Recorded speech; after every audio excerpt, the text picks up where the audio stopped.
आता माझ्याकडे तर काही एकदा दोनदा कोणीतरी आले होते की बोले म्हाडाची सोडत आहे, त्याच्यामध्ये काय आपल्याला नंबर लावता येईल का?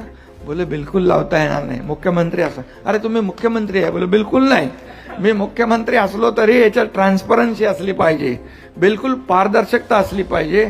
आणि पारदर्शकता आणण्यासाठी यांनी खूप तुम्ही त्यामध्ये नवीन नवीन सिस्टीम आणलेली आहे. त्यामुळे पूर्णपणे पारदर्शकता या लॉटरीच्या सिस्टीममध्ये आहे. त्यामुळे कुणालाही बोट ठेवायला जागा इथे ठेवलेली नाही. अर्जदारांना वेबकास्टिंगद्वारे घर बसल्या ती थेट लॉटरीची लोट पाहता येते, तेही आपण केलेलं आहे. आणि त्यामुळे लॉटरी या सर्व म्हाडाच्या लॉटरीवर लोकांचा विश्वास आहे. आणि म्हणून फक्त मी एवढंच सांगतो की लॉटरी झाल्यानंतर घराचा ताबा लवकरात लवकर यांना मिळाला पाहिजे, यासाठी आपण काम करा. त्यांना किल्ल्या लवकर मिळाल्या पाहिजे.